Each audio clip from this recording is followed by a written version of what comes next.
pay bill that you have? The Mpesa, I can tell you I found over 200 Mpesa pay bills. I collapsed all of them, killed all of them. I have 2 pay bill numbers, 1616-1 and 1616-0. Which 1616-1. The one is for the hospitals, and the 1616-0 is for the rest of the county. Okay. What about commercial bank accounts? Just quickly. Commercial accounts, I have 213, and that is KCB, Cooperative, Equity. And 18 belong to Central Bank of Kenya, but majority of them are in KCB. What could be the reason? Just under 30 seconds. Sorry. What could be the reason you have such huge number of commercial bank accounts? It's outside the finance. No, I've just said commercial bank accounts outside the outside the facilities accounts that belong to health. So you want to say 213, all of them belong to health facilities? I can be very clear with that. I can go through the accounts and tell you what they are for. We have with CBK, which is for the recurrent, CBK again. Governor, you are not getting the question. You're not getting my question. I'm saying commercial bank accounts, not the CRF, not the one that belong to the county treasury, not the one that belongs to special purpose accounts of KSUP, Kenya Urban Support Programs, or World Bank. I'm talking about specifically commercial bank accounts that you have opened with commercial, like the way you have said about KCB. So my question is, do all these bank accounts belong to health facilities only, or there are others outside health facilities? Health facility is 178, and outside is 35. 35, excluding the CRF at the central bank. Yes. Why do you need these 35 commercial bank accounts? What is it for? Now explain. The chair through the governor. The rest of the accounts are for the donor funds. I've said outside special purpose accounts. They are SPS. Yes, they are donor funds which are administered through the commercial. But I ask a specific question, Bwana CEO, that are not part of special purpose accounts. I just want the commercial bank accounts. I'm hearing you are being told 6. Sorry, Chair. He does not seem to believe. He doesn't believe, and is the accounting officer under the PMF. Senator, I think through the governor, I think we had not gotten your question. Yes. I think I was indicating that outside the SPA accounts that are in CBK. Yes. And the commercial banks accounts that are for the health facilities. Yes. The rest of the accounts are for the donor. They are donor no, funds. you are confusing, Chief Officer. I have just said outside the CRF that belong to Central Bank, yes. Outside the SPS, yes. Outside the LT Facilities Improvement account, I just want other accounts. Is that more clear? Chair, can you give us just 1 minute so that we can give you the information? Please. And you need to confirm whether there is authority from Treasury on those accounts. Yes. Yes, Senator, through the governor, there is. We always open the commercial bank accounts upon advice by the National Treasury. Chief Officer, how many? You know you are dragging us. Chair, we are just giving you. You have reduced chair from 231 now. It was 213, I think 35. Yes. From 35, how many remains? Just want the commercial accounts only.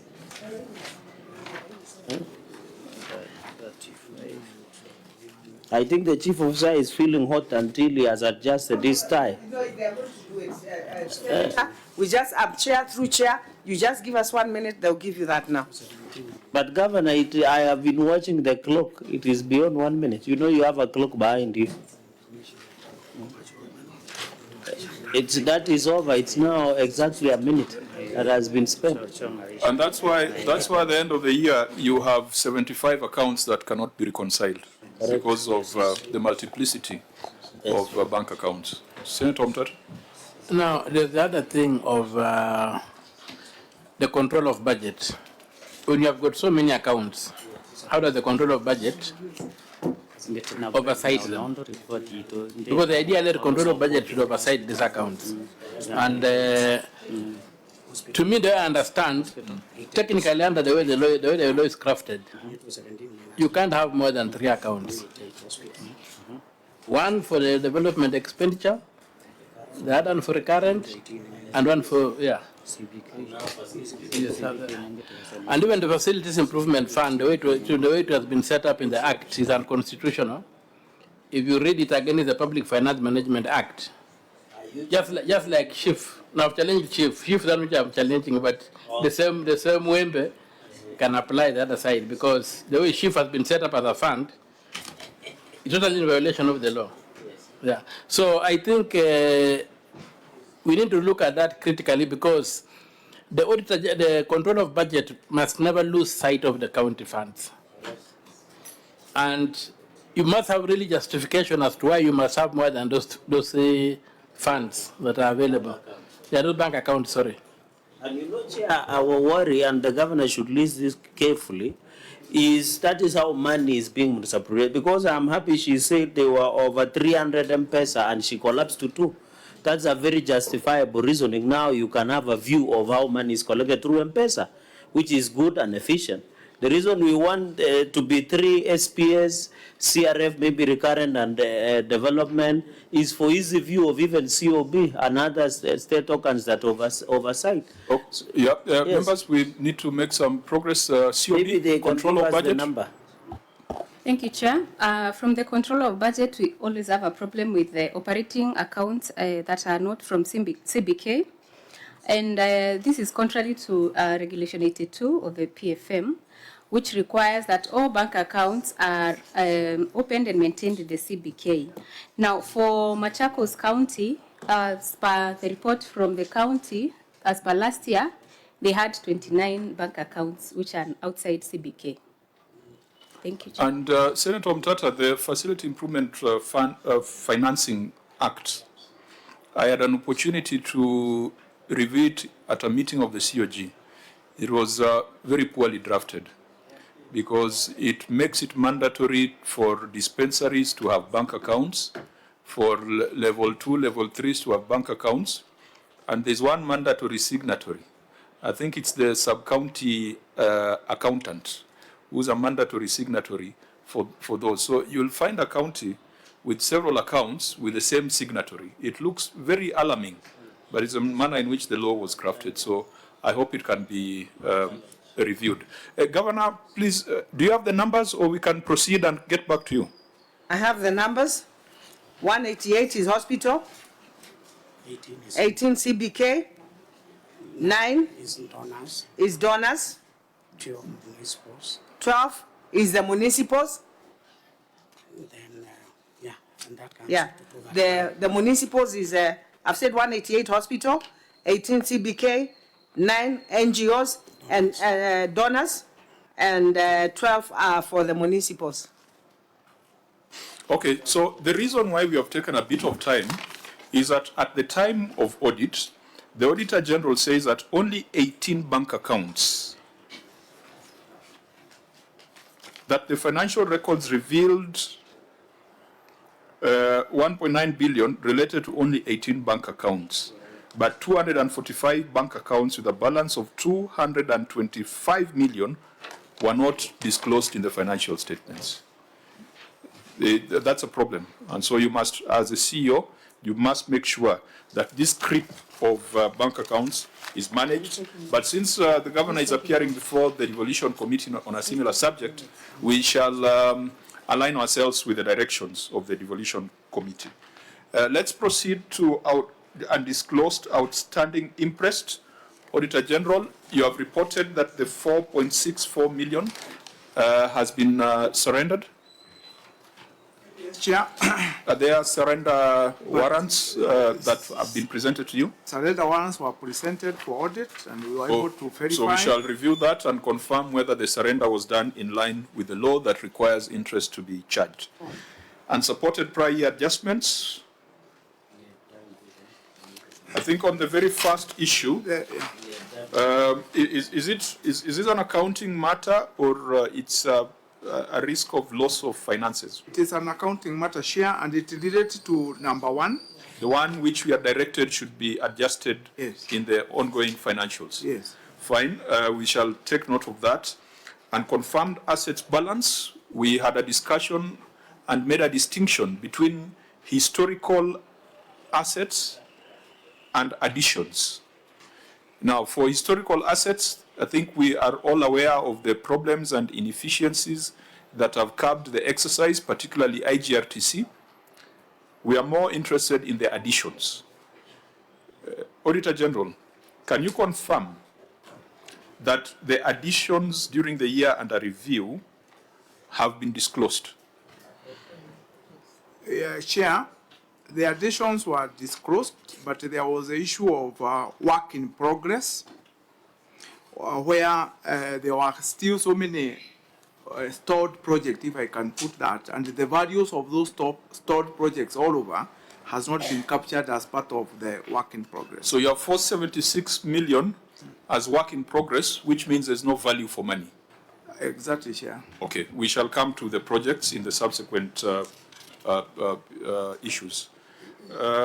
Use of goods and services, 8.1, 17 million was omitted in the GL in IFMIS. Has this now been accounted for, OAG?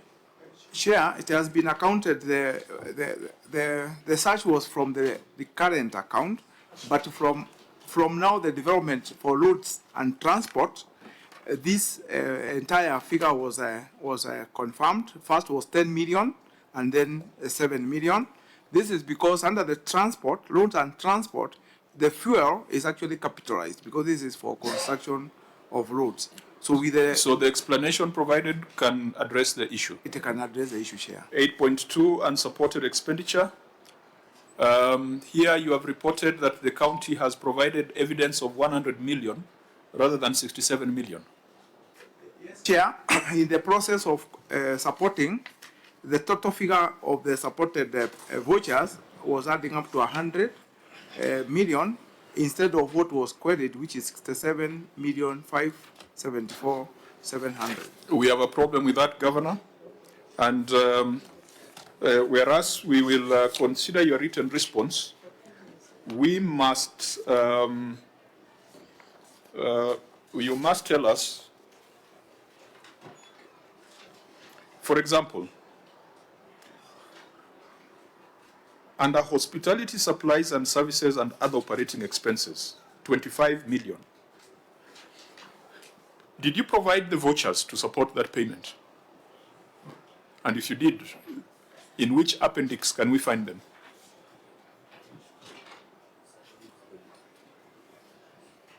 Let's just take one row. Relating to hospitality supplies and services and other operating expenses, 25 million.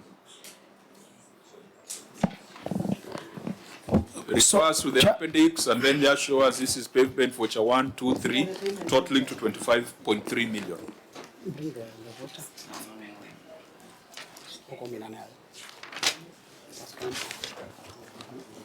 Let them address. On the appendix.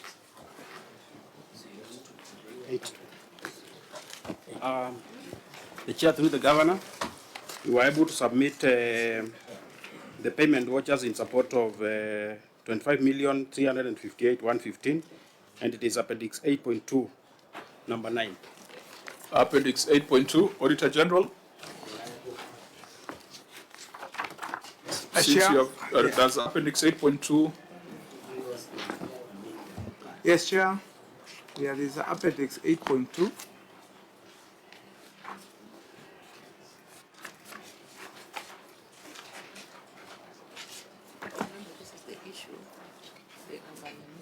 Over supported, yeah. the challenge was only the issue of particularizing which specific expenditure they were supporting, and that's how we ended up with a higher figure than what was in the query. So you have come with this to support an expenditure of 25 million. If these payment vouchers were present during audit, why would they not be given to the auditor? Why do you have to come with them to Nairobi? All this, Governor, all this, you have brought them to confirm expenditure of 67 million. Why do we waste the time of the Senate if these records were available in the county for you to carry them? It's actually half your submission. You spent more than 10 billion in the year, but the records you have come with, half of it is just to explain payment vouchers for 67 million. Were these manufactured after the audit? So where were they? Where were they when the auditor was looking for them?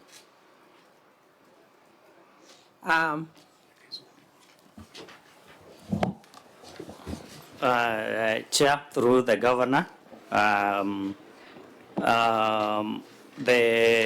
audit exercise, sometimes the documentation is provided. It's a continuous process. Sometimes the process ends when some documents I want you to ask your county attorney, if he's still in office, to interpret for you the that ruling. Which judge rendered that ruling about the finality of audit reports and the timelines? It will make nonsense of your submission. Governor, I hope your chief officer is listening.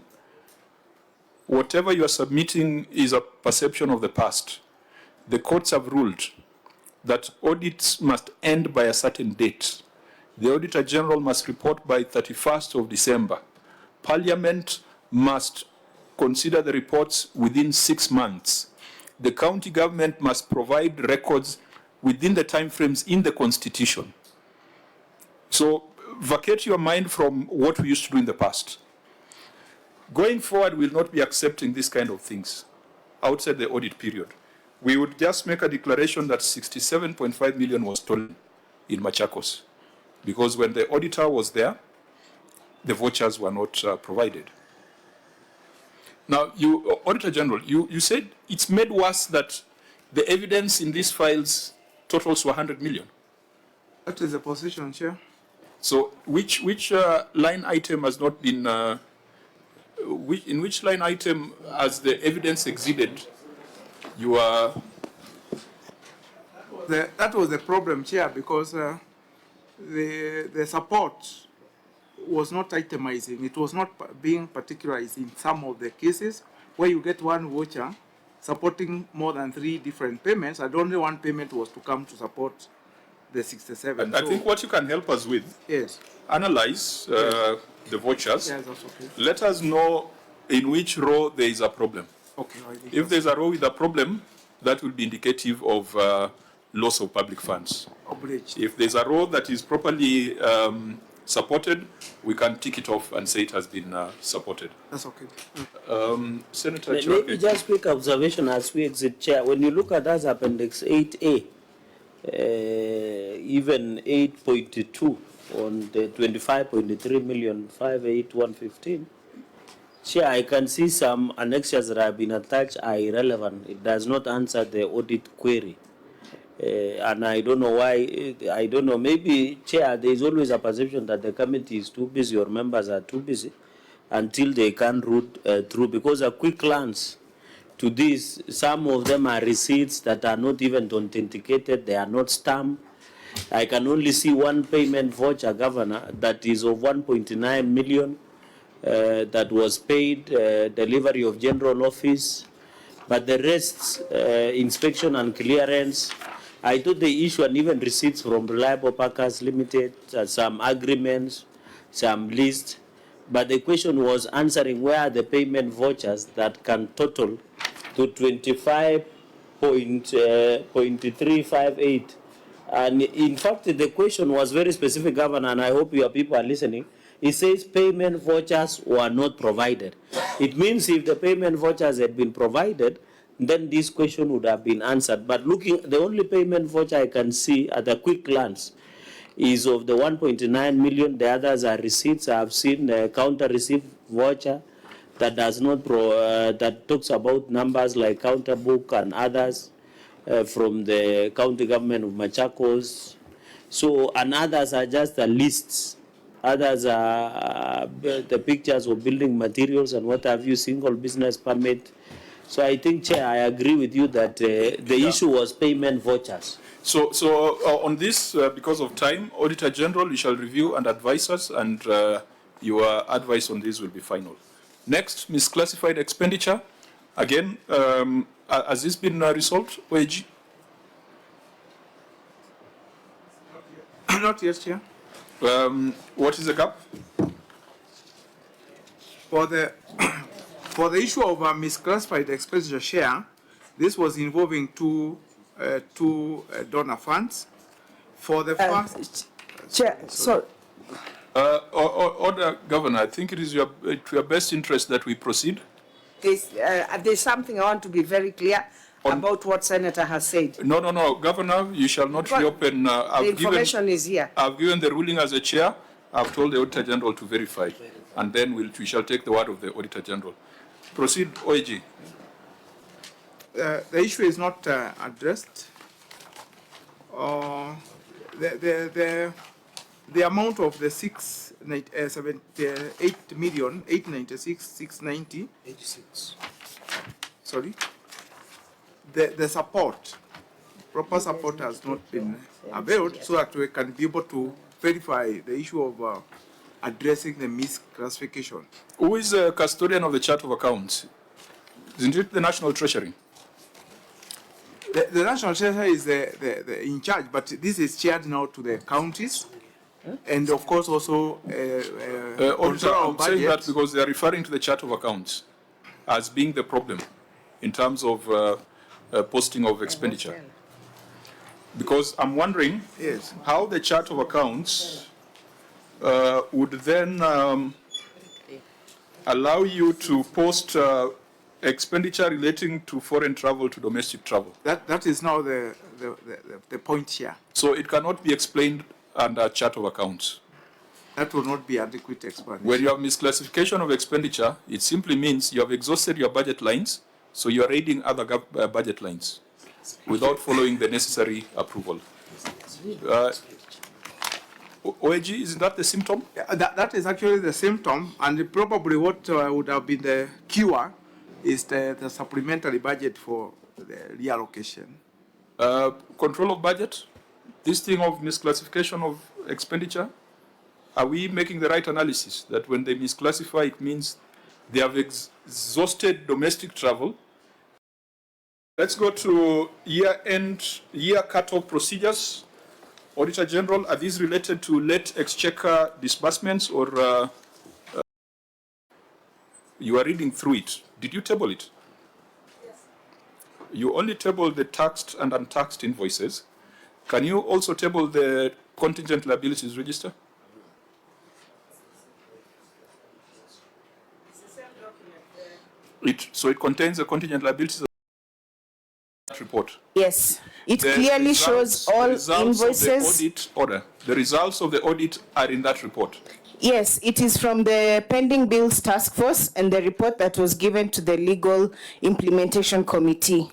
Further to that, we recommended to Her Excellency that we need to undertake a legal audit of the department. That includes... That recommendation is in that report. No, that recommendation is what we gave to Her Excellency. I think you understand where I'm going to. Yes, I do. We need documentary evidence of those initiatives and the advice that you have given, even if it's work in progress. Yes. Because you made it clear that it's work in progress. Yes. We need it reduced in writing. Maybe a status report, because that report seems to be just a schedule, an Excel spreadsheet. Yes. Of transactions. Yes. So can you do a letter, Governor, to the Senate showing that this is what we have done, these are the milestones, this is what we have achieved, this is what we still intend to achieve. Then it can guide us when we are doing our report. Thank you, Chair. We'll do that. So can we do it within the 14-day window? Yes, Let's Chair. do that within the 14-day window. Within the 14-day window, we'll do it, Chair. Honorable members, we could proceed under budget control and performance. If 1.5% is 25 million,